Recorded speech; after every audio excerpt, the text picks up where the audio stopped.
problem is, you ignore your intuition because you've been taught it's rude to assume something is different to face value. It's rude to think people who are different to who they present themselves as. You want to believe life is as it's presented, but secretly you're terrified it's not. So when you intuitively feel something, your first instinct is to ignore it. You then kick yourself when your intuition was right, but at the same time, you feel guilty.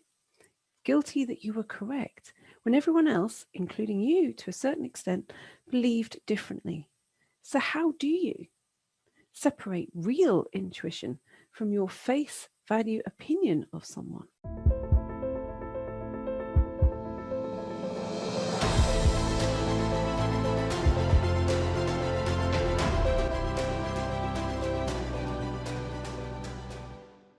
In this episode, we are looking at how to use intuition to avoid abusive situations. And you'll discover why abandoning your intuition is dangerous, recognizing subtle abuse, and how to use intuition to sidestep trouble, even if you think abusive situations don't affect you. First, why is abandoning your intuition dangerous? When it comes to intuition, especially around abusive situations, if you ignore it, you're ignoring authenticity. Intuition, when it comes from deep within the self, is a communication to access your authenticity. It's about stepping away, even if it's for a second, from other people's perceptions of how you're supposed to be, how you're supposed to fit in, how you're supposed to adjust into the moment of authenticity, what the reality is. When you ignore your intuition, especially around abusive situations, you ignore reality. And that's especially dangerous when it comes to abuse. Not all abuse is obvious. Sometimes it's barely seen. So, how do you recognize subtle abuse? It's subtle when you're around someone and the tone that's used leaves a mark with you. You worry you're perhaps oversensitive, but your intuition tells you, I'm not. You recognize subtle abuse by checking in with yourself. When you've left being around a personal situation, notice if you have an up or a down feeling in your solar plexus. If it's a down feeling, notice any excuses you're making for them. They're tired, they're depressed, things aren't going well for them. Abusive people don't tend to feel empathy for others, only a desired outcome for themselves. Notice. Notice if you can feel any capacity for empathy in them. If you can't, it's likely it's abusive. How do you use your intuition to sidestep trouble? What I got sucked into for a long time was the belief I should ignore my feelings. I was programmed at an early age to discount what I felt. It wasn't until I started to question what I saw on the outside of people, but could feel on the inside, did I start to realize I could use my intuition to not be goaded into a reaction. So, what are three little things you can do to sidestep trouble? Number one, notice their patterns. Abusive people like to provoke. They like to use your sensitivity to get a reaction. You'll be quiet, you'll try not to react until it's too much. Then you explode, and they use it as an excuse to say you're unreasonable. Notice the pattern they follow. You'll then start to see that it's not you, it's their relationship with themselves. Number two, use your intuition to change your consciousness. As a sensitive, you have an advantage over your intuition. It's much easier for you to access it as a route to your unconscious. Abusive people tap into old patterns that you carry because tapping into your insecurity is an easy way for them to feel better about themselves. If you know your patterns, you can see when someone is trying to tap into them. Number three, realize abusive people play to inferior superior messaging. Abusive people are inwardly miserable.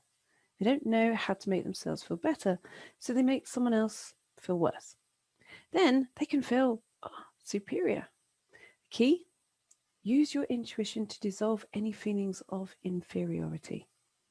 So there is nothing for them to tap into. Ask yourself when it pops up, why is inferiority here today?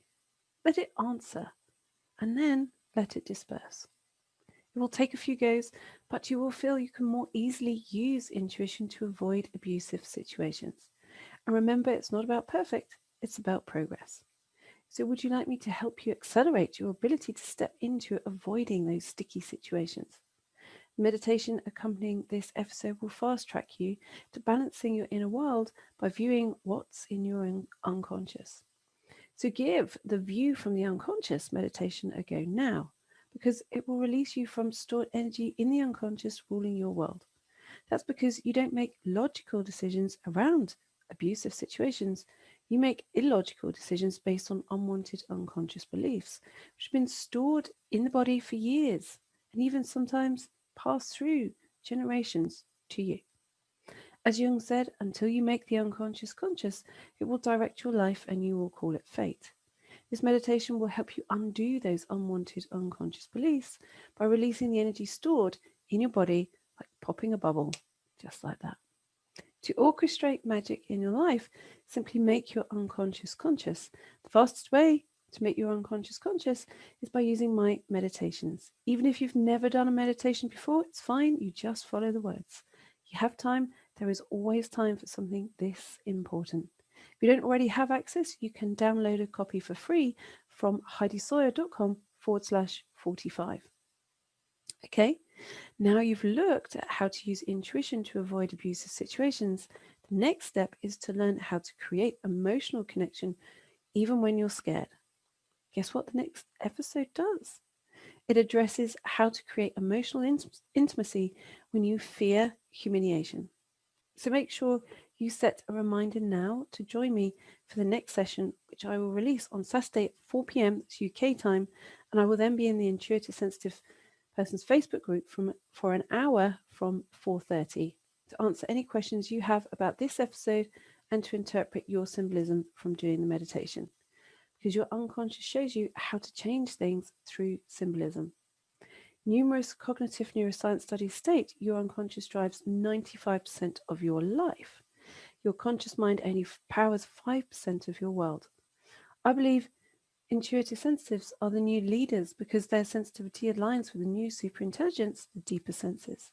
So when you not only read my interpretation of your symbolism expressed during the meditations, but other intuitive sensitives' experiences, you develop your own fast link to understanding a further 95% of your world. How enriching is that? If you don't already have access to this leader group of intuitive sensitives, then visit isptribe.com. That's letter I, S, P, tribe.com. If you're not sure if you are an intuitive sensitive, then visit heidisawyer.com/quiz to find out. You might be pleasantly surprised. So share this episode if you know someone who is struggling with using their intuition to solve abusive situations, because they will be very pleased that you did. So go now and listen to the free meditation, View from the Unconscious. If you don't already have access, you can download a copy for free from heidisawyer.com/45. Do it now, because then you're not allowing the limitation of perfection to get in your way. We believe your capacity for empathy gives you a unique perspective. The way we help you access your uniqueness is through developing your intuition and inner world. When you allow yourself this part of you, life is easy. So go now and listen to the powerful meditation. And always remember this: your sensitivity is your greatest asset. Until next time, bye for now.